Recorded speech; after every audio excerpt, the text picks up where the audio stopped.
Hello. Welcome. Guys, okay, here's the deal. I finished Kingdom Come Deliverance 2 and it's the best game I've ever played.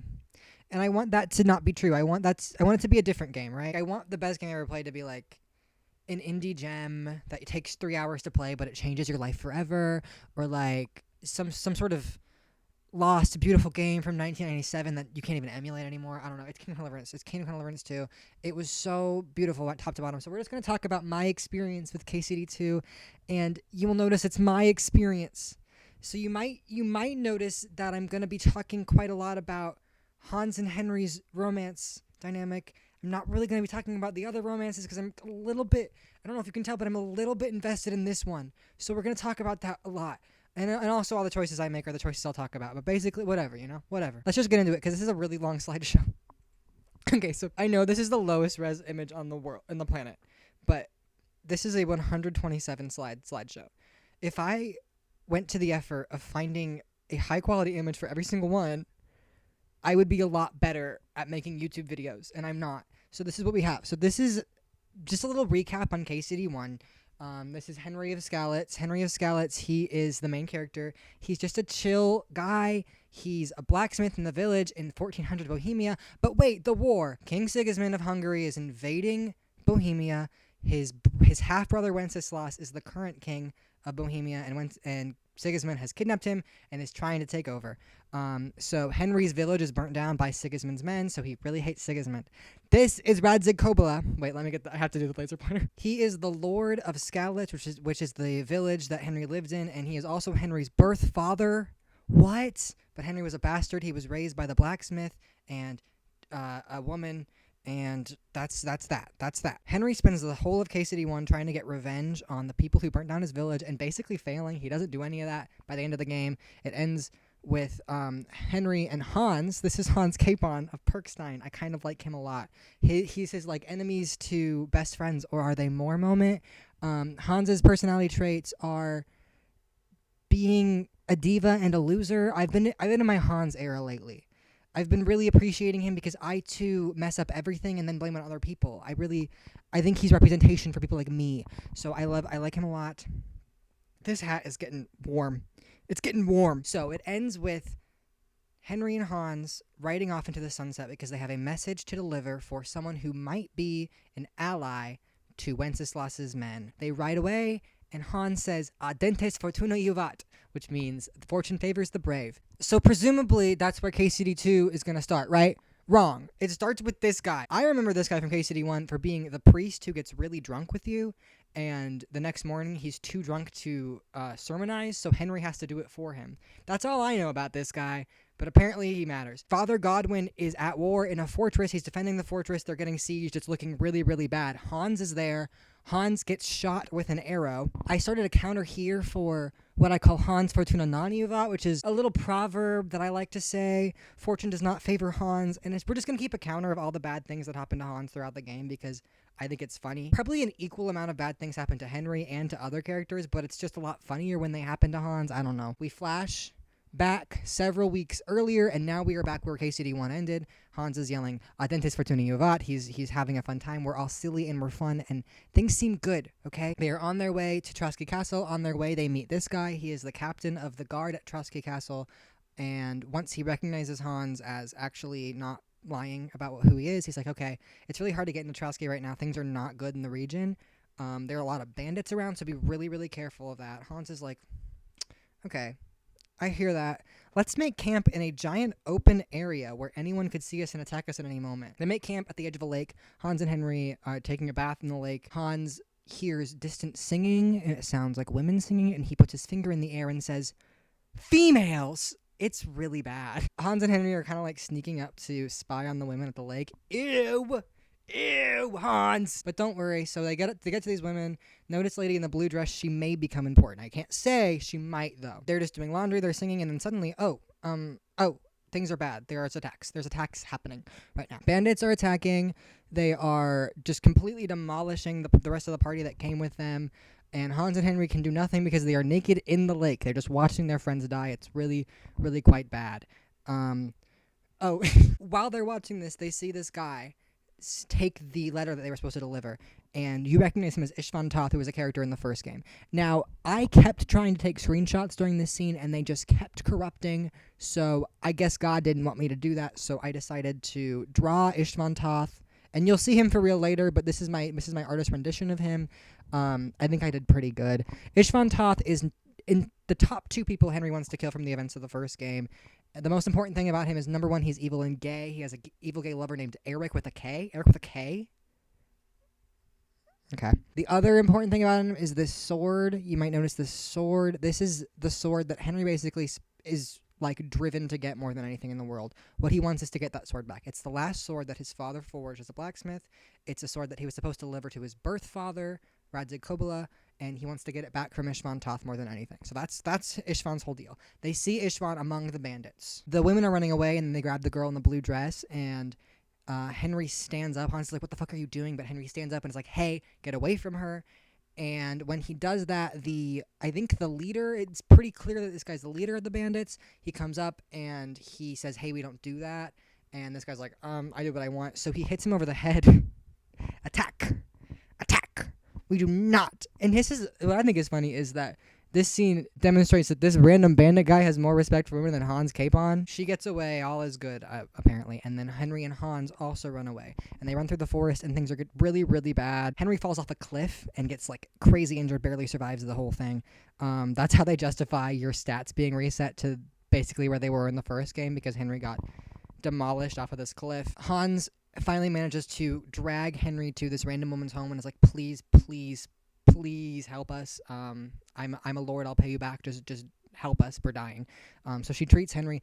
While this is happening, one last bandit makes it to the door, and Hans fights him. Hans does manage to defeat him, but he also gets stabbed, so we're going to add that to the list. He shot with an arrow, stabbed by bandits. Okay, so that's the current situation. They recover over a few days. Then they set back out to deliver the message on foot. And verbally, because they lost the actual physical message.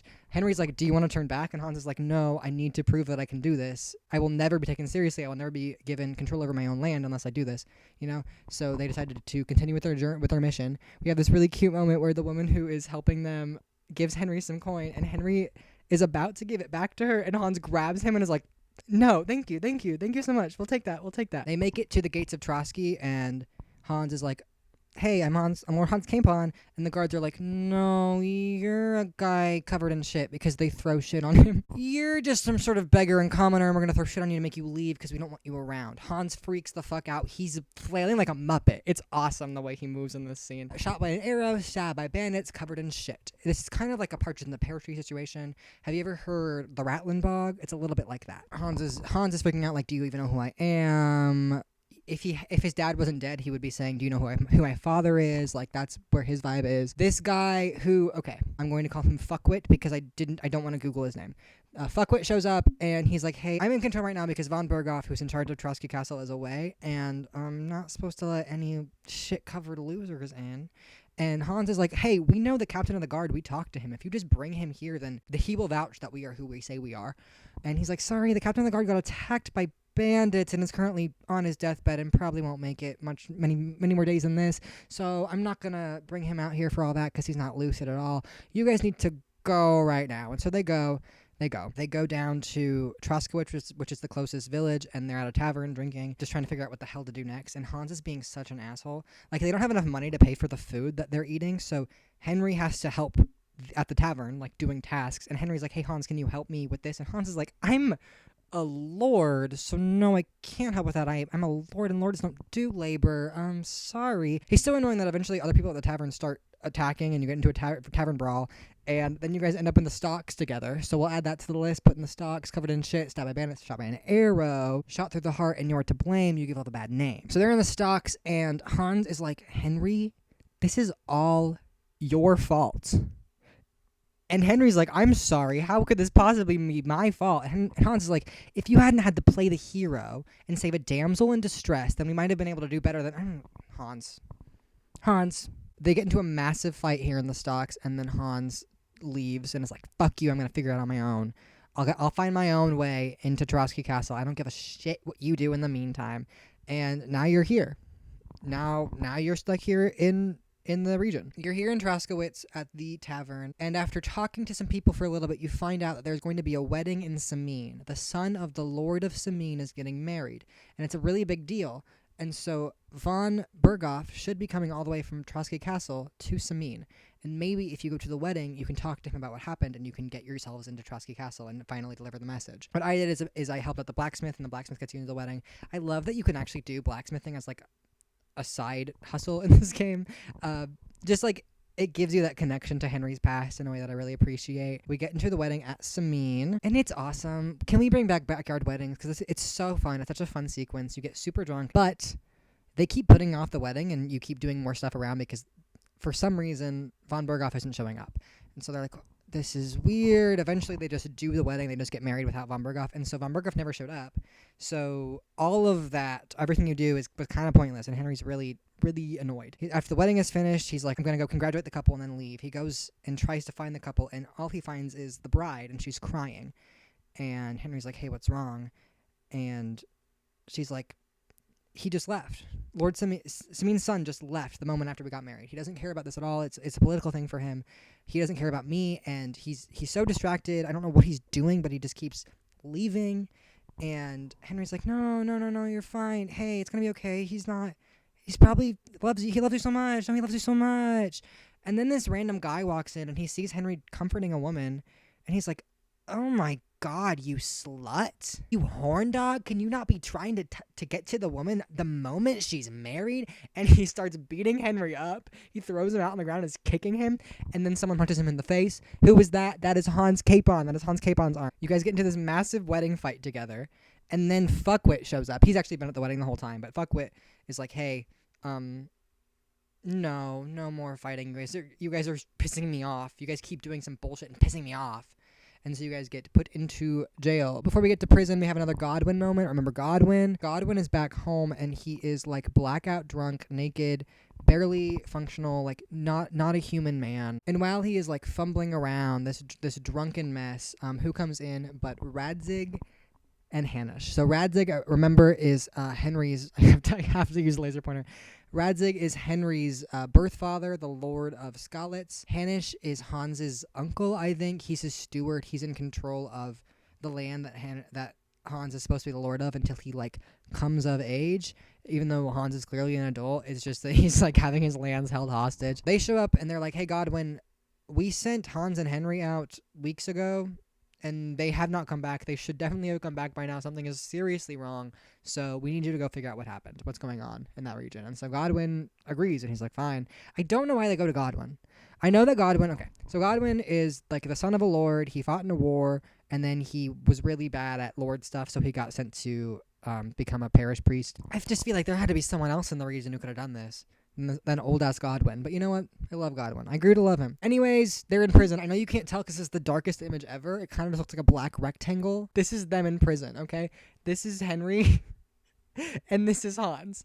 They're in prison together, so we can add that to the list. Shot with an arrow, stabbed by bandits, covered in shit, put in the stocks, arrested. And they have a kind of a heart-to-heart in prison. Hans finally apologizes for the way he acted and admits that he was in the wrong, and he kind of caused everything that happened. The guards come in, and they grab Henry and they say, okay, you're going to go work off your time. You're going to do some labor here, and then we'll set you free. Hans is like, okay, what about me? Did you finally figure out that I'm a lord? Did you finally figure out that I am a lord of a place? And they're like, no, you're being sentenced to death. You're going to be hanged in a few hours. Yeah, because Hans, how has Hans, been getting by in all this time? He's been poaching.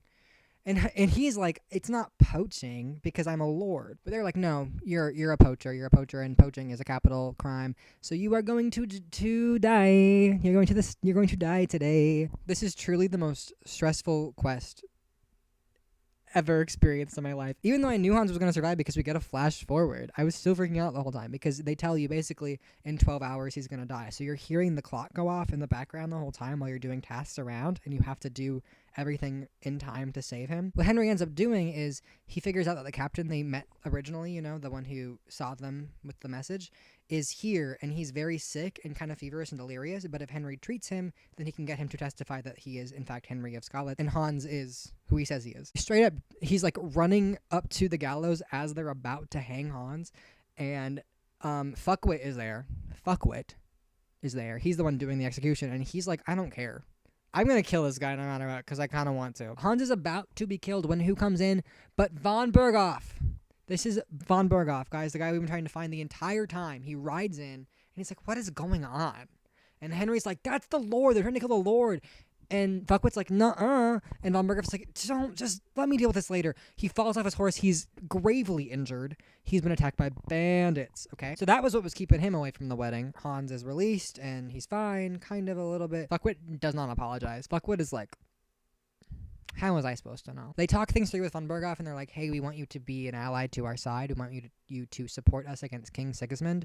And von Berghoff is like, okay, I might hear you out about that, maybe. But we can't really do anything right now because the entire region is being ravaged by bandits, and I can't really focus on anything else. So I need you to help me if I'm going to help you. So we're up here in Trotsky Castle. They send Hans and Henry all the way down to Nabokov Fortress because he's like, I think I need Lord Nabokov to send me more men to defend us against the bandits, and then we can kind of come up with a plan. So they go down to Nabokov Fortress, and something's clearly not right. The stable hand doesn't know where the horses came from, and he's also like, I haven't seen the Lord in weeks. I think he might be not of this world anymore. You're basically led to believe that the Lord is being held captive within Nabokov and it's been taken over by bandits. You go back to Trotsky and explain all this to them, and von Berghoff is like, great, glad you told us that. That's crazy. Now we have a captive from the bandits that we need you to torture and get information from. And so you kind of do that a little bit. You can do it without torturing. Unfortunately, I was not strong enough to do it without torturing. I had to do torture. Just like, come on. Game forces you to do torture. I'm going to lose my eyesight from staring into that projector bulb. Oh my god. You guys mind if I don't look at the camera anymore? Because I'm going to lose my eyes forever. So you torture information out of the prisoner, and he basically tells you that the son of Lord Samin, the one who was getting married, is with the bandits. He's helping them because he wants to overthrow Trotsky and take over the region. So Lord von Berghoff is like, okay, we're going to march down to Samin and deal with that situation. So you go down to Samin, and Lord Samin is there. His son is not. And at first he's like, I don't even know what you're talking about. Then he's like, yeah, okay, my son might be doing that. I'm not a part of it, but my son might be doing all that.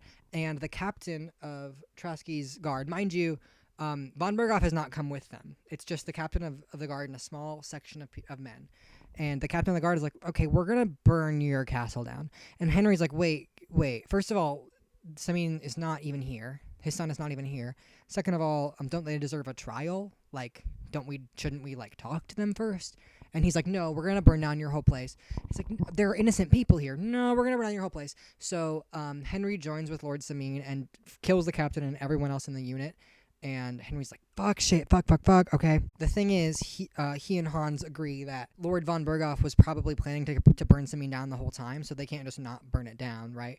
Because they need to go back to von Berghoff and pretend that everything is still great. So they get Lord Samin to get everyone out of the castle first, and then they set Samin on fire. And then you just ride back to Trotsky afterwards, and it is really rough looking over your shoulder the whole time and watching Samin burn. It's a really bad one. It's one of the bad ones. Anyway, von Berghoff is like, okay, we dealt with Samin. Now we are going to march on Nabokov and free the Lord from the bandits who have captured him. So Fuckwit is in charge of all of that, and he's like really bad at doing war. Henry and Hans are like, hey, we're just riding on the road. Shouldn't we like do tactics or something? Do you really think? And Fuckwit's like, they're just bandits. We're gonna be fine. So obviously they get immediately attacked and raided, and Fuckwit dies. So thank God for that. I don't like death. Death is bad. Killing is bad. However, sometimes a video game character is just really annoying, and you're glad they won't be around anymore. So Henry and Hans try to escape the raid, but it's just a fucking massacre. And Hans is down. Hans is down, and all these guys are coming up. And who shows up? But this guy. This is the guy who was on the horse at the beginning. You know, the one who was like, hey, we don't attack women. And when his bandit wasn't helping, he hit him over the head. That's him. That's Jan Žižka. Jan Žižka is like, okay, we're going to take Hans captive because he could be a good hostage. And Henry's like, over my dead body. And Žižka's like, that's stupid. There's so many of us and one of you. That's really dumb. But Henry keeps trying to rile him up. And Žižka's finally like, okay, I'll duel you since you care so much about honor. And if you impress me enough, if you do good enough, then I'll let you live. They duel, and Henry slashes him across the face, and Žižka like falls back, and he's holding his eye. And Žižka's like, do you really trust me to keep my word. So that's looking really bad for Henry. But don't worry, guys. It's time for another Godwin moment. Godwin's back. Godwin is back. Godwin's back. Godwin has made it here, and he starts tracking them down. He's heard about this giant massacre at Nabokov, so he goes to deal with it. And who is that? It's Eric. Guys, Eric with a K. Eric from the first game, best known for torturing Henry that one time and also for being Istvan Toth's gay lover. Godwin helps him out a little bit, and Eric's like, okay, I can take you to Nabokov Fortress. I'm there with Istvan Toth, my platonic life partner. Hans is probably being held captive there. I don't know about Henry, but I can take you there and we'll find out. So they go there, and Zhishka greets him at the gate. And look at this cool-ass bandage he's got going on. That's a problem. Henry, you shouldn't have done that, because now he's going to stick around for sure. He has a really cool injury that you gave him. Come on, man. Eric talks to him, and Zhishka's like, that's so interesting. I just had a really interesting conversation with Hans Capon, the guy you're looking for, and also with Istvan Toth, your platonic life partner. Your platonic male friend Istvan Toth was saying some interesting stuff. You go in there and we're going to have a chat in just a second. Godwin tries to get inside. Zhishka's not really having it, so they do whatever this is. And before they can kill each other, something is happening inside the fortress. There are people are rebelling against Zhishka's men. And Zhishka's like, okay, you help me with this, I'll help you with your thing. So Godwin helps him out with the rebels within their units. Meanwhile, this is like truly 10 minutes ago. We flash back to Henry and Hans. And we can just add captured for ransom to the list of experiences Hans has experienced in this game. Also, once again, you cannot tell what's happening in this image, but that's Henry and that's Hans. Zhishka is up there, and he's talking to them about their whole thing. And then suddenly, who walks in? But Istvan Toth. Do you guys think he's accurate to the drawing I did of him? Can you guys even see him at all, or is that a black rectangle? Henry freaks the fuck out the moment Istvan walks in, and he's like screaming expletives at him, and Istvan's like, what the fuck is going on with what's his deal? I don't even know this guy. I've never seen this guy before in my life. And Henry reveals that he is one of Sigismund's men, and Zhishka's like, I did not know that about you, Istvan Toth. And Istvan's like, okay, he's lying. He's just some guy. He's lying. Zhishka's like, no, jail. So Istvan Toth is now in jail with Henry and Hans, like the cell over. If he was in the cell with them, he would have been strangled to death instantly. They can like fight it out through the bars of their cage. Eric walks in. He gives Istvan his sword, which is, to be clear, Henry's dad's sword. He gives him the sword. Istvan is about to kill Henry with it, but Eric's like, no, we do not have time for that. We have to get the fuck out of here, because Zhishka knows what is up. Then Godwin walks in, and he helps Hans and Henry get out, and they talk things over with Zhishka. And Zhishka reveals that he is on Wenceslas's side. He is against King Sigismund. He's on the same side as them. He works for one of Wenceslas's men, basically. The only reason he attacked Hans's group in the very beginning of the game was because he saw them talking to the captain of Trotsky Castle, and so he assumed that he was with Sigismund. Hans is still pissed at him. Henry's still pissed at him, but also they're on the same side, and ultimately they have to put their grievances aside and deal with what's important. We get this beautiful speech from Hans Capon. I'm just going to read the whole thing to you, okay? I have arrived at the conclusion that a bad day is just a bad day. And it doesn't mean your whole life is fucked up. And also, things always look better in the morning. The sooner I lie down, the better chance there is of nothing else fucking up today. So I shall bid you good night, my friend. A few days ago, I woke up and there was dog shit all over the floor. And then I let the dogs out to clean it up. I let them back in. 10 minutes later, there's more dog shit on the floor. And I was really freaking out. But then I remembered this line. And I calmed down a little bit, because if Hans can say that after being kidnapped like 9 times, almost sentenced to death, like all that shit, then I can clean up dog poop twice in a row. Sure, maybe things are turning around. Psych! Prog Militia! The Prog Militia's here. The Proggers are here. And they are led by it's like the Avengers of evil guys. We got Eric, Istvan Toth's platonic male friend. We've got Istvan Toth over there. We've got von Berghoff. And then we have this guy. This is number 1 on Henry's kill list. This is Markvart von Outletz. This is the guy who killed Henry's parents, okay? They are raiding with the Prague militia. They are trying to attack Nabokov. You barely manage to defend Nabokov, and then you crowd into the castle, and then they pull out this thing. They call it the Finger of God. It is such a beautifully done scene, because just imagine it's 1403. Imagine it's 1403. And you've never really dealt with, like, artillery before, and then a giant cannon just appears, and you're like, what is that? You don't totally know, but you know it's not good. You kind of have an idea what's about to happen, but you have no like real experience to like shape it. They shoot the castle, it crumbles. That's Hans there. That's Hans under that beam, so we can add that to the list. Shot with an arrow, stabbed by bandits, covered in shit, put in the stocks, arrested, sentenced to hanging, captured to ransom, crushed by building. That's everything he's gone through so far. Everyone gets captured. And so we can add capture to ransom one more time to Hans's list, even though Hans has actually got it pretty sweet next to everyone else because he's going to be taken for ransom, and nobles are treated pretty well when they're prisoners. Everyone else is going to be tortured.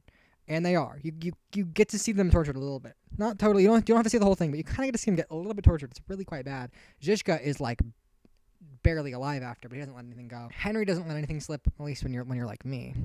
But Godwin is like, I just need this to be over. So he lets slip like one piece of information that I will get back to later. And then they leave you guys to kind of recover for a second before you get tortured for realsies. And while you guys are just sitting there in the prison cell, like dying, who walks in? Who's out there singing? It's Catherine. It's the lady in blue from the lake. Remember the one who was doing laundry? So we find out that Catherine actually worked for Zhishka the whole time. That's why Zhishka was helping her out of the lake, which like retroactively lowers my opinion of Zhishka because he was only helping her for his own gain.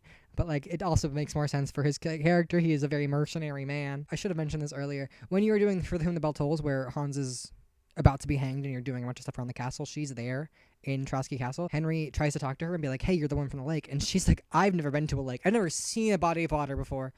Laundry? No, I don't know what that is.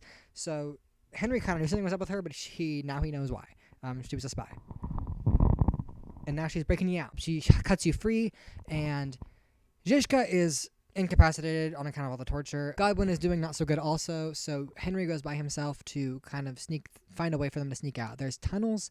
One thing about this game loves a tunnel.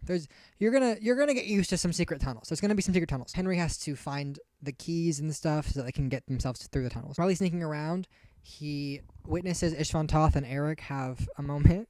Just in case you forgot that they were more than platonic male partners, the game just wanted to introduce you to that real quick because something's going to happen to Ishvan very soon. They don't have much time left. Henry finds Ishvan later, and Ishvan's like, oh, you're here to kill me, right? Right. So Ishvan just like talks for a while. He does a lot of like, we're not so different, you and I stuff. And Henry is not having any of it. He's ready to kill this guy. You duel him, you kill him, you defenestrate him, actually. Shove him out of the window, and then Henry gets his sword. I think it's so smart from a writing perspective to have this moment be at the end of the first act. Not like the midpoint, not act 3. This thing that Henry has been working for a long time, getting the sword back, is kind of feels inconsequential. That is the feeling that Henry has in this moment. He has worked so long for this. He finally killed one of the many guys on his list. He finally got the sword back, which was the really big thing. And he just like feels empty after. While you're digging through the tunnels after this, Catherine has this line that's like, you've been so full of hate for so long. Now you have to fill the space with something else. And it's like, yeah. Themes, messaging. Woo. Yes. Okay. So you get out through the tunnels and you go to Sukdal because Zhishka has a friend there. We are through the tutorial, guys. We made it. The tutorial. That was all the tutorial. So we are here in Sukdal with Peter. Why is my mouse moving? Are you trying to communicate, Spirit? Oh, it's because I have my mouse here. Man, I'm never gonna meet a ghost. Okay, so you're here in Sukdal. There's Peter Apisek, who is the Lord of Sukdal, and here is Margrave Jobst, who is the guy who actually sent Hans and Henry out to deliver the message to von Berghoff in the first place. So they are both on your side. Jobst is kind of iffy. We're like, is he gonna betray us? But who knows, you know? The night is young. The runtime is long. So you guys talk things over after all this. And Jobst is actually like, hey, you should go home to Rattay, Henry. But Henry says, no, I have to stay for Lord Capon. I have to get Hans free. So here is Sukdal, where you are, and you kind of recover there for a little while. And then Zhishka's like, okay, I'm gonna help you out with your Hans thing, but we need to get my men back first. And I know a guy named Dry Devil. His name is Dry Devil. So we're going to go get Dry Devil. So we're going to go all the way from Sukdal up to here. It's called the Devil's Den. It is a shady bar. And I think Dry Devil will be there, or we'll get news about him at least. So you go there and you meet this guy. What's his name? I forgot his name. Honestly, you don't need to know his name. He's one of the Dry Devil's men. And his whole thing is that he is annoying. He talks too much, and he likes to pee on stuff. He's always peeing on something in the background of a scene. So he's getting kicked out of the bar by some guys who he owes money to at the time, and you have to help him out. You finish the fight, and he's like, hey, Dry Devil got captured. got captured, and all his other men left once he got captured because we don't really do this without Dry Devil. So we need to get him free if you want to get to him. I actually have an idea. He has some artillery hidden somewhere in their old camp. You go dig it up with him. He pees on something while you're out there. And then you guys attack the caravan that is carrying Dry Devil. This is Dry Devil. He looks very dry and devilish. You guys stage your ambush with the artillery. It goes really, really bad, though. All you'd manage to do is shoot a horse and also shoot Dry Devil. So the ambush didn't go so well. The element of surprise is gone, but you do manage to get him free at least. Go back to Devil's Den, and he's like, okay, you need to look for the rest of my men, because they might come back once I'm back. Most of them have died, some have defected, but there's a couple who come back. We got Adder. Adder's whole thing is he's Polish, and women want him. Adder comes back, and then Janusz comes back, and Janusz, honestly, who gives a fuck? I don't even know why I put him in the slideshow. Sorry, I love him a lot, but we don't have time for Janusz right now. There's a lot going on. Remember when I said that Godwin let one piece of information slip? That was that there is a spy from Margrave Jobst out here named Liechtenstein. John of Liechtenstein, I think. And he is in Kuttenberg. So Henry is like, I need to find Liechtenstein for two reasons. One, to warn him, because we did betray his whole situation. And number two, because he's a spy, he knows things. He might know where Hans is being held, and we can get Hans out. So you have to go find Liechtenstein. And to do that, you have to go from Devil's Den to Kuttenberg. And I have to talk... Guys, okay, it's going to be a tangent. I'm sorry, but we're going to have to talk about Kuttenberg for a while, because this city is awesome. So this is like, normal video game view, except that you can go everywhere there. I had to stop. I had to stop while I was playing and just stare for a second. Like I was a 1403 peasant seeing a city that big for the first time. That's how I reacted. It's just astounding to see that and be like, wait, I can go everywhere in there. And I think this game does a really good job of making you feel that way. It sets it up that way because you really only are in like small towns and settlements and castles, but not like big castles. Like, okay, here is the largest city basically that you spend time in Kingdom Come Deliverance 1. It's basically just one street, right? There's like one street, 10 houses, a church, right? Okay. And then here is Kuttenberg. And this is really zoomed out in comparison to get the whole thing in there. I mean, like there's streets, there's just endless houses. You will get lost in Kuttenberg. The scale is ridiculous compared to everything else you've seen in this game. And that was very intentional. The other big thing about Kuttenberg I have to talk about, not the fountain. I'm not talking about the fountain because you know about the fountain. I need to talk about the astronomical clock. Guys, this is a big deal. There is a quest, a DLC quest, where you repair the astronomical clock. Here is the astronomical clock in Prague. I just happened to screenshot this at a very similar angle to this picture. I'm gonna go lay down for a second. You don't need to see me for this part, okay? This is the most beautiful thing in the world to me. The astronomical clock in Prague. Every once in a while, I try to make a bucket list, and I can only ever think of like 3 things because I got a pretty simple life. I don't need a lot of stuff going on. One of the things is the astronomical clock in Prague. I want to visit it. And really what I want to do, and this will never happen because it'd be crazy if they let me do this, but really my dream is to service this clock. Blacksmithing for Henry is clockmaking for me. I'm actually going to school for it very soon. It's a thing that I care a lot about. This is my dream, to see the inside of all that and to work on that. So the fact that this video game features a quest where you get to live out my weirdly specific dream, it's so awesome. It's so awesome. I thought KCD 1 was targeting me when it had a reference to a very popular classical play that I like a lot. And then this happens. I'm getting way too loud. I'm looking at the levels, and I need to calm down a little bit. Zooming out, I think this is what makes KCD such a special game. KCD 1 and 2. These are games that are so committed to historical accuracy, to fully encompassing the feeling, every single thing about 1403 Bohemia, this region of it, right? If you are someone who has any level of like passion or love for any like weirdly specific esoterica that has anything to do with this time, if you're interested in blacksmithing or period clothing or weaponry, medieval weaponry. Literally this week, someone posted a video talking about all of the animals in Bohemia at the time period and how that compares with Bohemia in the game. And like, it's pretty close. They get pretty close. If you are passionate about any small detail that has anything to do with medieval times, with this location, anything about anything around, remotely surrounding this, I think you will have a moment like me seeing the astronomical clock, just freaking the fuck out because this game is giving you something you never thought you'd see in a video game before. Like, it's insane. It's insane this isn't... I don't even care.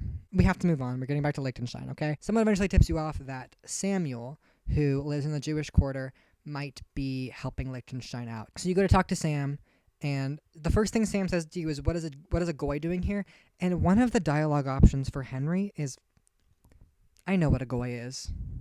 Can you imagine? It's 1403. You live in the Jewish quarter. You are scared. You know that everyone else in this city could hurt you at any moment. You see a Christian come in, and you're a little bit on edge. And you say, what's a goy doing here?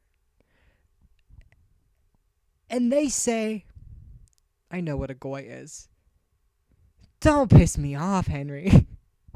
Don't piss me off, Henry. But you tell him you're looking for Liechtenstein, and he's like, okay, I might know something about Liechtenstein's location, but I need you to help me out first. There is a meeting of anti-Semites in the city happening very soon, and I want you to infiltrate it and tell me what happens. So you go infiltrate it. It is a trap. It is a trap Samuel set up to get you alone and cornered, and he's like, you idiot. Of all of von Berghoff's men, you are the stupidest one. You just came up and asked me about Liechtenstein, and Henry's like, hey. I am not one of Berghoff's men. You can look at my sword. My sword has Radzig Kopola's crest on it. That'll tell you. And Samuel's like, I don't give a fuck about your sword. But he does look, and he looks at it, he sees it, and he pauses, and he says, I changed my mind.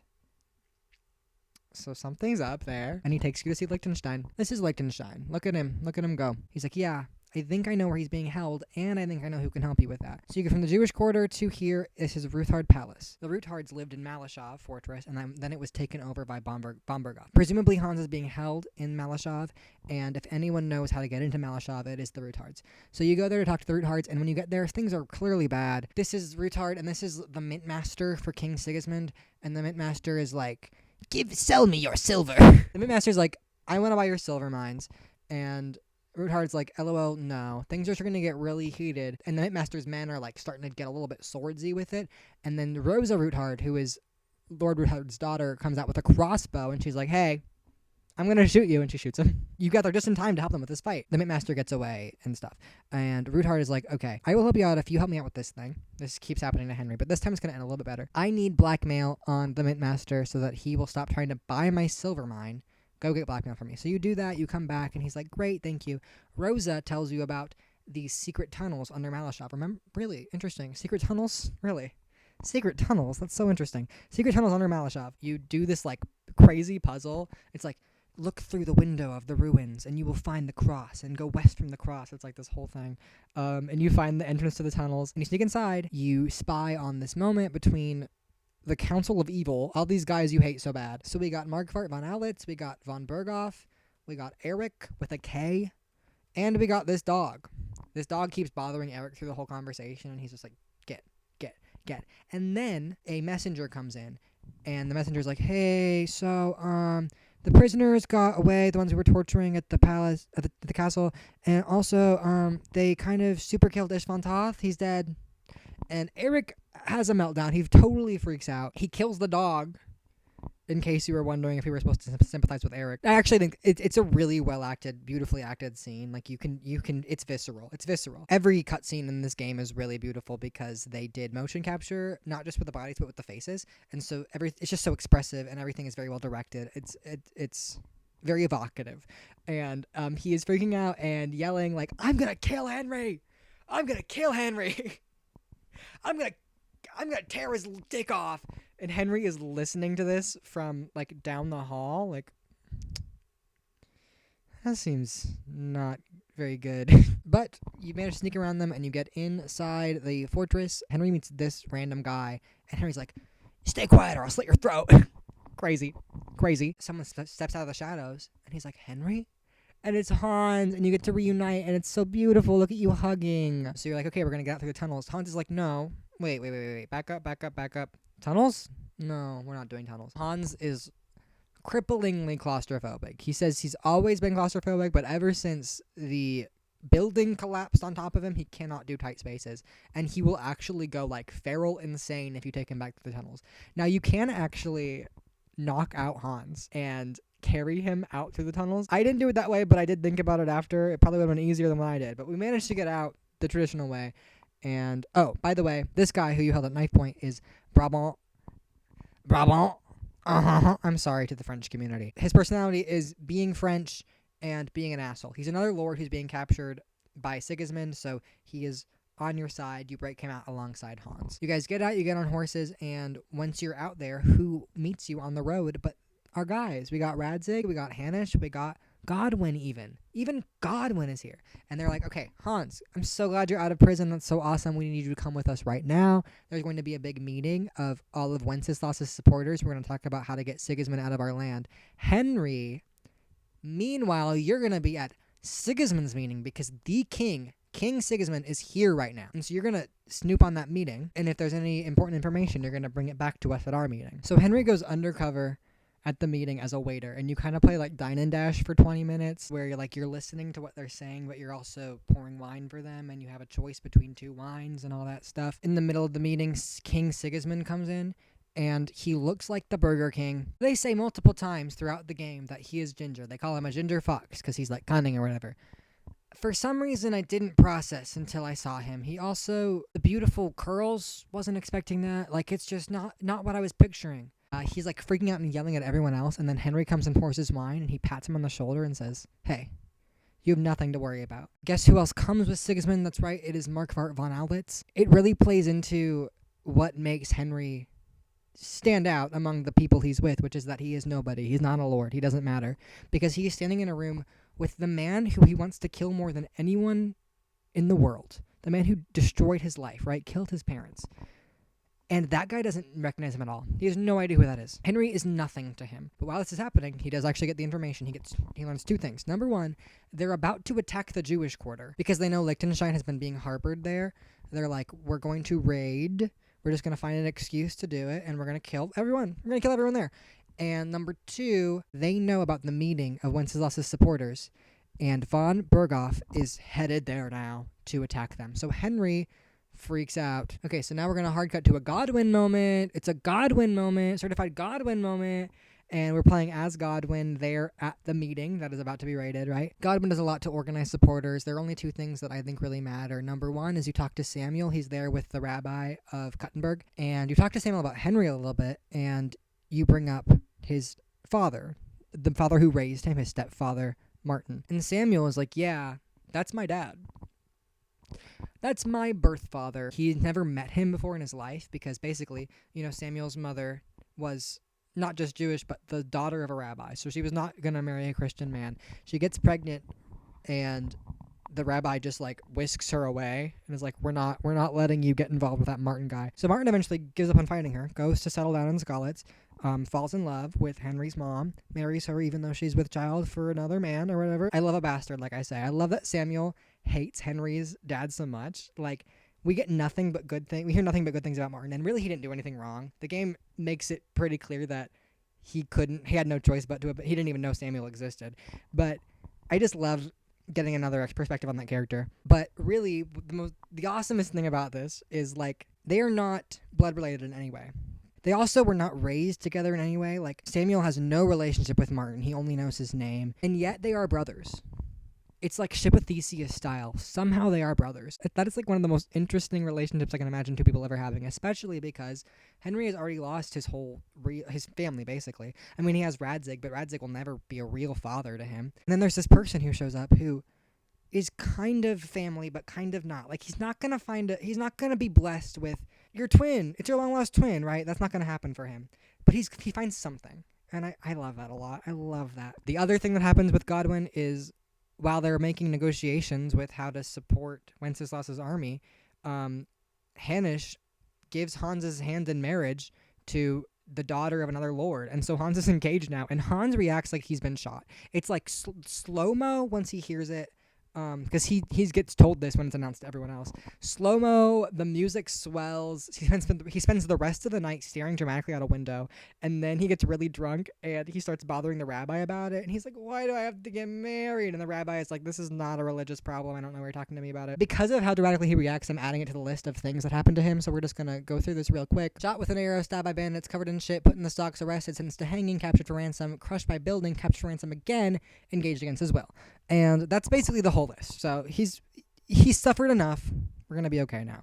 While everyone's partying except for Hans, who's having a crisis, von Berghoff arrives and the raid commences. Henry doesn't get there in time to warn them, and by the time he gets there, they've already taken captive a bunch of the nobles. Like, Rosa's dad has been taken captive. But he gets there in time to help them, and immediately after the battle, he's like, we have to go back to Kuttenberg. The Jewish quarter is about to be attacked. Samuel freaks out, and we get this caravan of people coming to help. Basically, the people who aren't, like, already gravely injured.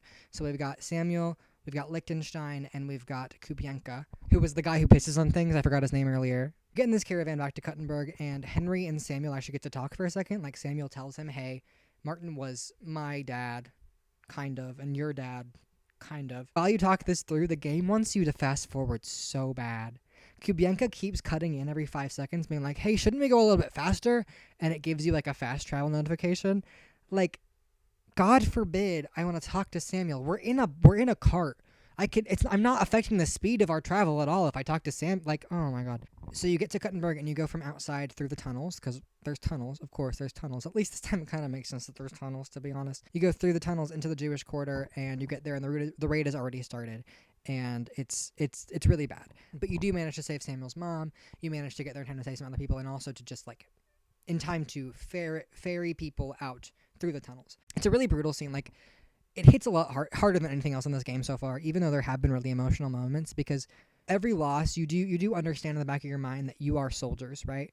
That these are all people who have chosen to be involved with this war. This is the first time since the raid of Skalitz in the first game where you are seeing just innocent people be slaughtered for political reasons. The music in this game is just, like, beautiful top to bottom. The soundtrack is gorgeous. The best musical moment in the entire game, and it's not even close, is Henry watching all of this happen around him, and for, like, just a couple of seconds, the theme song from Skalitz, his village, plays, and it's just so evocative, just tells you exactly what he's thinking and feeling in that moment, exactly what this is reminding him of. It is incredible.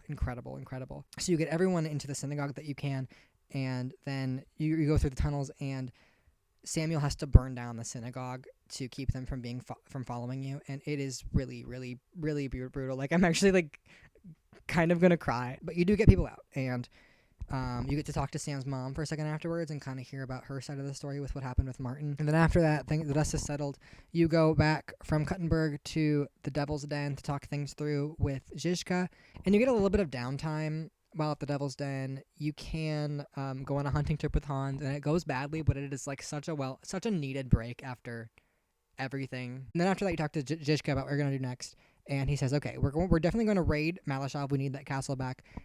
In order to do it, we are going to infiltrate Sigismund's camp, and when they are transporting the finger of God, remember that thing? The cannon that's destroyed that building that crushed Hans? We're going to steal the finger of God from Sigismund's camp while they're transporting it. So we need you, Henry, to go to Sigismund's camp. Catherine is already there undercover as a bath maid, and she's going to give you some information, and we're going to figure out how you can help, and we're going to get that thing. So you get there, you talk to Catherine, and she's like, what you need to do is join the Proggers. So you get yourself initiated and all that stuff. You have to do some things to prove yourself, and then you get in there. You meet a lot of people in this camp, but the only one who really matters is Musa of Mali. I think it's so funny that that's his name. It's not the Musa you're thinking of. It's not the richest man in the world. Sometimes there are real historical figures in this game. This is not that. He's just named Musa of Mali. He is the camp doctor. One of the men in the Proggers is murdered, and Musa is immediately blamed for it. And you have to figure out who actually did it, because you just want the whole thing to be solved so that they can proceed with transporting the cannon. In the middle of all this investigation stuff, Musa talks to you, and he's like, hey, it's really weird how involved you are in things like the second you got here. Is there something up with you? And you can tell him, yeah, I'm actually here to sabotage Sigismund. And he's like, oh, word. Love that. Because he also doesn't like Sigismund, because he is a really good doctor, like a really well-trained person, and he feels like he should be Sigismund's personal doctor, but instead he's here in this field camp. So Henry's like, hey, you could join our side if you want to. And Musa's like, no, I am a coward, and I would rather be alive than respected. He doesn't rat you out or anything. And you solve all that, and you finally transport the finger of God. You spend just enough time in the camp to feel a little bit bad when you kill all the Proggers in a second. Like, not that bad, but a little bit bad. Zizka and his men come, and you guys fight them off, and you get the finger of God. Woohoo, cannon time. Now it's time to raid Malashov. We go down from here to Malashov with the cannon. I don't know if you guys can tell this. Most of the reason why I'm putting maps up is because I've had this lifelong dream of pointing at a map, of just, like, being in a room with some people, and we're, like, planning a heist or something maybe, and I'm like, okay, you have to go from here to here. but you go here, and I'll be there. Like, that's never going to happen organically. So I have to create situations in which I can do it. You go to Malashov to raid it. Dry Devil's plan at first is to burn down the village outside Malashov so that the people from inside come to help with the burning village, and then you can get in and deal with everything. Henry is like, no, wait, pause. We're not going to burn down innocent people's homes. And Dry Devil is like, well, better than us. So you have to duel Dry Devil to get him to not do that, and then infiltrate silently and kind of do a little bit more work. And afterward, Zhishka is like really mad at you. He's like, we lost a lot of good men. I hope you're glad the villagers lived. And it's like, yeah, I am, because they're villagers and we're soldiers. Like, we signed up for this. I'm sorry, Zhishka. But anyway, you do succeed in the raid of Malashov, and it goes great. Unfortunately, Von Berghoff has Rosa Ruthard captive, so you have to kind of talk him down to keep him from killing her. You're like, hey, you're gonna be totally safe. Everything's fine. You get Von Berghoff down, and the second that Rosa is safe, Samuel immediately wants to, like, slaughter him. But Zhishka stops him. I love watching Samuel's journey parallel Henry's descent into, like, revenge-fueled madness because he wants to kill the guy who ordered his town to be destroyed. Like, kind of understandable. But also, maybe this will destroy you? Maybe this will destroy you. So, now that they have Malashov and they have Von Berghoff, and they can talk things through, they have all the information they need, there are 2 things they need done. Really, kind of 3. They find out that the captive nobles, including Rosa's dad, are being held here in the Italian court. This is where all the silver is minted. So, number 1, they want to free the nobles. Number 2 is, like, first of all, they want Sigismund to not have money so that he can't pay his soldiers. And they need money to pay their soldiers. Where is a lot of money? The Italian court. So all they need to do is break into the Italian court, guys. It's going to be super easy. You might be like, how are they going to get into the court? Well, don't worry. First of all, there are tunnels. If you thought for a second there weren't going to be tunnels, you're sorely mistaken. There are tunnels from Ruthard Palace to the Italian court. But also, they do need to have someone on the inside. They don't want to just, like, show up, right? Well, luckily, there is a cardinal in town, and there's going to be a meeting held at the Italian court because there's some sort of dispute with the church. There's always one thing about the Catholic Church. There's going to be a dispute, and a cardinal's going to come and solve it. So this guy is visiting to help them deal with that. So they're like, okay, if we can get into the cardinal's retinue and just sneak inside, it's all going to be great. So they get Godwin, because Godwin can speak Latin, and they're like, Godwin, you go talk to the cardinal and just kind of tell him our plan. Maybe he'll be on our side even. If he's not, we will blackmail him a little bit, and it'll be okay. The problem is that Godwin is really bad at speaking Latin when he is sober. Now, I'm going to let you stay here, but you got to not cause problems. Are you going to sneeze on me? He needs to be drunk first. And also, being surrounded by these very threatening men isn't really helping the situation. So the cardinal immediately flees. You chase him on horseback, and then Adder grabs him. Remember Adder? His whole personality is being Polish, and everyone wants him all the time. Adder finally catches the cardinal, and the cardinal's pleading for his life in Italian. And Adder's like, I don't care. I'd stop. And he just wants to be quiet. So he headbutts him. The cardinal hits a sharp rock and dies. And Zhishka is like, you just killed a cardinal. You are going to real Bible hell. And Adder says, God, why did you have to give me such a hard skull? New plan. Godwin wears the cardinal's clothes and infiltrates the Italian court as the cardinal. You have to play as Godwin, pretending to be a cardinal. And throughout the whole thing, while you are judging, like, both sides of the conflict, you have to maintain a certain level of drunkenness the whole time so that he can still speak fluent Latin. Awesome. There are people from both sides of this stupid conflict, doesn't matter. Also, Musa of Mali is there, and it's like, what are you doing here? You're Muslim. But he's like, I'm here for Sigismund's like emissary just to see what happens. While Godwin is distracting everyone, basically, Henry and the rest of the guys who pretended to be the soldiers accompanying him, they get rid of all the guards inside, they break down the other side of the wall so that the people in the tunnel can get through, and they raid the Italian court. All of these people are taken as captives, and the noble hostages are freed, including Rosa's dad, so they get to reunite. It's very cute. And everything's awesome for a second. Henry and Hans get to flirt for a second. Although at this stage in the game, Henry and Hans' flirting scenes are like Henry being like, Hans, you're the most important person in my life. You matter to me more than you can know. And then Hans being like, oh my God, right? We're besties, and we're going to go fuck women together later, right? Because we're best friends. Like, it's really bad. It feels like you're getting friend zoned for a long time. But things are really calm for a second. You guys actually get all the silver. Remember the French guy from earlier, Brabant? Whose whole thing is being annoying in French. He loads up the silver, and he goes ahead of everyone else to get it back to the Ruthard Palace. And you guys are just calm and chill for a second, and then Eric shows up. Like, how did he get here? How did he know this was happening? Someone on the inside must have told him. He gets to the wall. Zhuzka's shouting down from the battlements, like, what do you want? Eric's like, hey, truly, I don't give a shit about any of this. I know you have Henry in there. Just give me Henry. You guys can go. I just want to kill Henry so bad. I want to kill Henry more than I have ever wanted anything on this earth. Zhuzka looks around and is like, I don't see anyone named Henry here. So Eric and his men raid the Italian court. It's going great until it isn't going great. In the middle of the battle, Musa and all the other captives break out and try to sneak out. And Musa sees Eric almost kill Henry. He's like, hey, don't do that. And he attacks Eric and helps Henry. And so he joins them when they go through the tunnels. Everyone goes through the tunnels, including Hans. And you have a moment with him in the tunnels where you're like, hey, you're in the tunnels. And he's like, yeah, I'm in the tunnels. Wait, I overcame my fear because it was either this or dying. So that's good, I guess. It's good that he overcame his fear. You guys can have another romance moment in the tunnels. Also, I want to mention earlier that Henry has to learn a few Italian phrases to get into the Italian court. Brabant, the French guy, is who teaches you the Italian. You can ask him to teach you a compliment for someone, basically like, you're so beautiful. And you can tell it to Hans. And when you do, he's like, this sounds so nice. What does it mean? Except earlier you saw Hans speaking what seemed to be fluent Italian. So he's kind of just fucking with you. I love that. We're at the stage where he's fucking with me. And you know what? I can play games. I can play games, Hans. I digress. You guys get out of the tunnels. Brabant is loading up all the silver onto 2 carts, and Adder comes out first, and he looks at the silver, and he's like, we did a great job. And Brabant stabs him. Brabant was the traitor who tipped off Eric. And what pisses me off about this is, like, I support the French more than anyone I know. As an American, I cannot disparage the French because they're our brothers in arms, you know? Nothing the French have done is worse than what the Americans have done. This whole game, the other characters have all been like, Brabant is so annoying, he talks too much, he thinks he's so smart and cool, and he pisses me off. And I was like, hey, yeah, sometimes he's annoying, but he's French, and I support the French. And then he does this shit. And it's like, come on, man. I was in your corner. You guys fend off his men who have also betrayed you, and he doesn't get away with the silver, but he does get away. And after that, Adder dies. And this one pisses me off. It's a really beautiful death scene, but Brabant stabbed him with the smallest knife ever, and I've seen Henry and Hans go through every possible form of bodily harm in this game.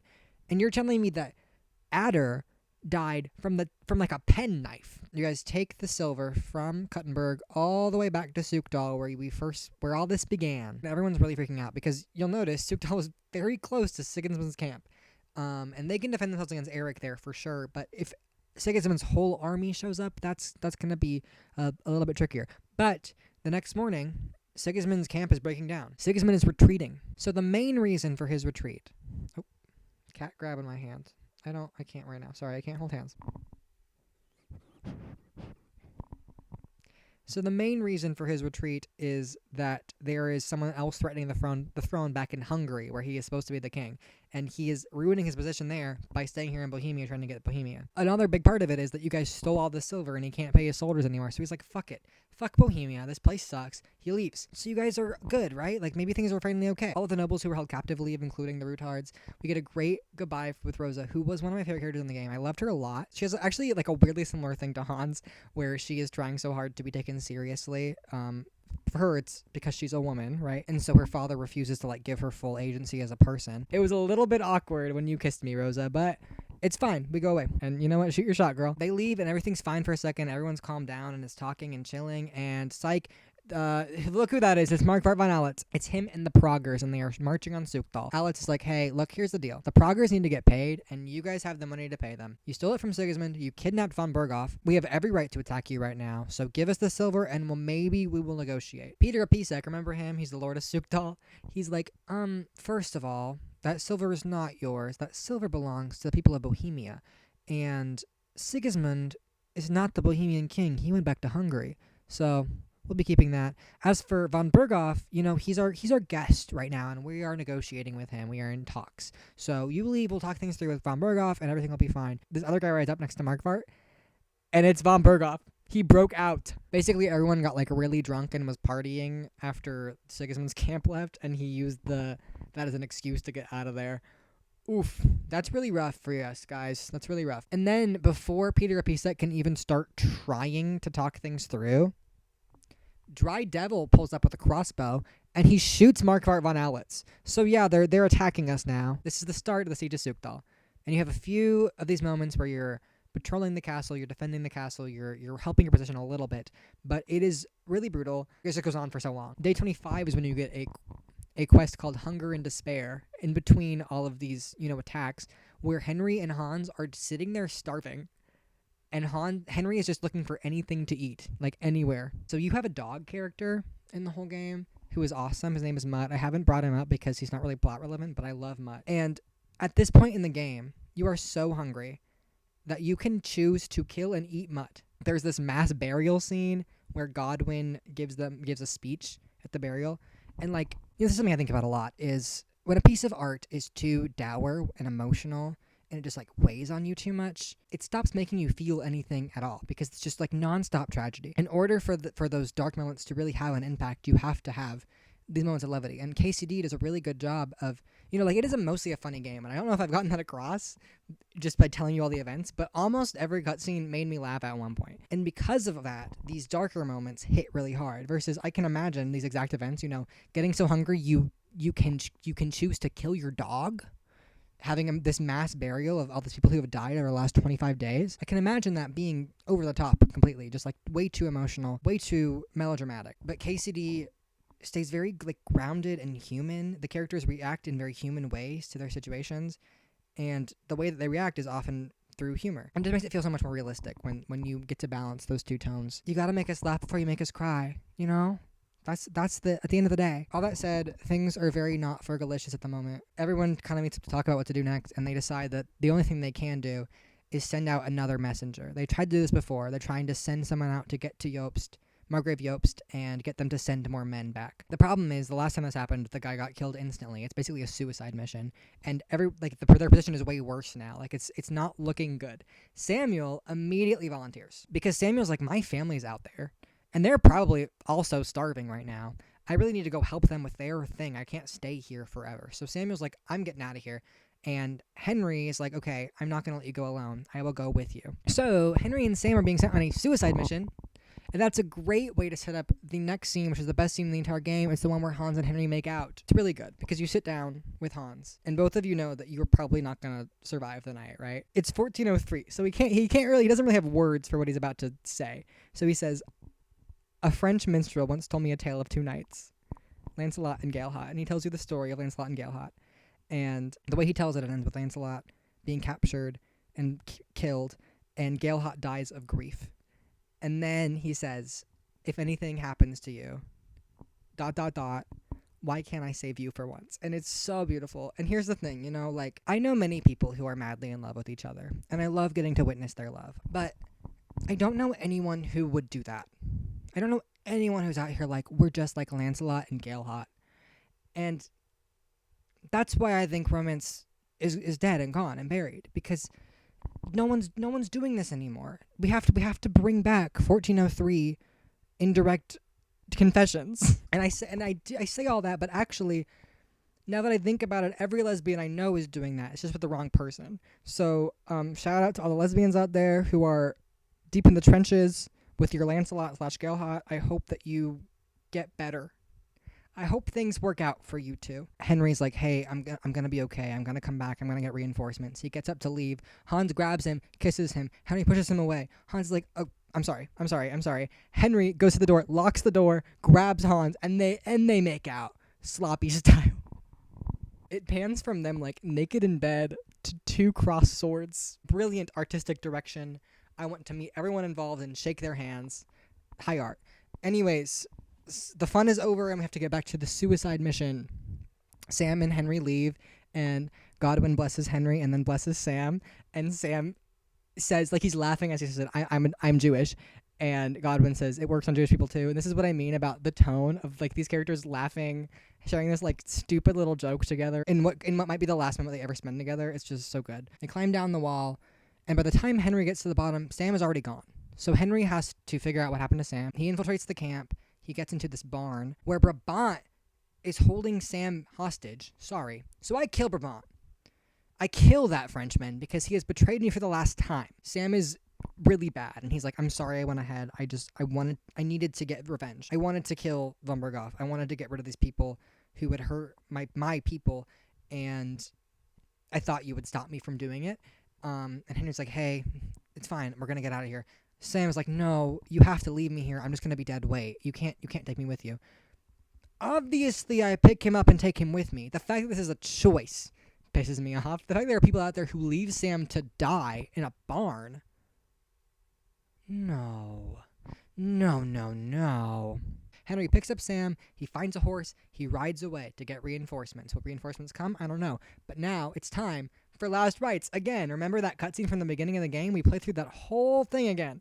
We get to see Hans get shot again. We get to hear him say, Adentes Fortuna fucking Iuvat again. It's looking really, really quite bad. And then our guys show up on the horizon. Lord Hanish, Lord Radzig, and who's that? It's Henry, our hero Henry, the fellow who helps his fellow man. Radzig's men attack, and they take back the castle. The Proggers did manage to steal the silver, but most of our people survived. Everyone who we know and care about survived. Hanish asked to talk to you, and Hans, and what he's basically saying is, hey, Hans is getting married still. And I know he doesn't want to, but I made a promise, and Hans is going to get married. I keep my promises. So when it's time for the wedding to happen, Henry, it is your job to drag him kicking and screaming to the altar. It was a really bad thing to tell Henry when he slept with Hans for the first time the night before, but that's fine, I guess. They talk about it after, and Henry is like, hey, don't feel bad about the wedding. It was going to happen eventually. But Hans is fully like, no. Hans is like, I'm just going to hole up somewhere around here, and when Hannah sends word that I'm getting married, I'll just tell him I'm sick. And then I'll just keep telling him that forever. You go to talk to Radzig at the top of this hill after everything has happened. You walk over the corpses of all the Proggers you killed, and some of them are still alive, which is horrifying. On the way there, you can stop in the camp, and you can find Markvart von Alitz, who this whole time you haven't been totally sure if he's okay or not after being shot by Dry Devil, and you find out that he has been slowly declining, and by the time you find him, he's dead in his bed. You go up to the hill, and you set down your sword, and you sit there, and then there's this sequence that happens a few times in the game where Henry talks to his dead parents, and it's not as stupid in the game as it sounds when I say that with my mouth. This one is very funny because they basically judge every choice you made in the entire game. Like, my mom got mad at me for killing Brabant. I'm sorry, I didn't want to. I like French people. I love the French. But you talk to your dead parents, kind of just about reflecting on all the choices you made. And then they leave for the last time. And then Radzig shows up and he talks to you about how everything is gone. And you give him the sword finally. The sword that was made for him at the beginning of the first game. The sword that the man who raised him forged for his birth father. You finally give it to Radzig. And Radzig says it's a good sword. And it's yours. And he tries to give it back to Henry. And Henry pushes it back and shakes his head and says, no, it's yours. Because Henry is done with war. Henry has given up on revenge. It's over. He's free. He can live a life of peace and love and harmony. And it's over, guys. And he won. And the war was not against Sigismund and his men. It was against violence and vengeance. Okay? The pen is mightier than the sword. Roll credits. There are 2 post-credit sequences. I won't talk about both of them, even though they're both very funny. One of them is that everyone is getting drunk after the final battle. Zizka is like, points to Dry Devil and is like, this guy is the best shot I've ever seen in my life. I bet I could shoot an apple off my head, William Tell style. And he stands up and he puts on his helmet, he puts an apple on his head. Dry Devil is like shaking as he holds the crossbow. He shoots and it hits Zizka through the eye. When this moment happened, I thought it was very funny, but I also was like, this is definitely, it's being placed in the credits, like there must be more to it than this. So I did a little bit of Googling. This is actually a very Czech joke, because Jan Žižka was a real guy, was a real general. He's kind of like a Czech hero, I think, and he is known as like One-Eyed Žižka. He had one eye, and so throughout the whole game, Henry gives him the scar, but he doesn't lose an eye, right? So throughout the whole game, you're like, when is he gonna lose an eye? If you're someone who knows who Jan Žižka is, when is he gonna lose an eye? And then everything happens, and he keeps both eyes, and then he loses it in the stupidest way possible. And I love that is the note that we end on, right? This is a game made by a Czech developer for Czech people, about Czech history, about a time in history that the developer has said they are very proud of. They are very proud of their own history. I say developer like it's one person. I have heard a developer say they are very proud of their Czech history. They ended on a joke that does not make sense to an American unless you Google some stuff afterwards. And I love that so much.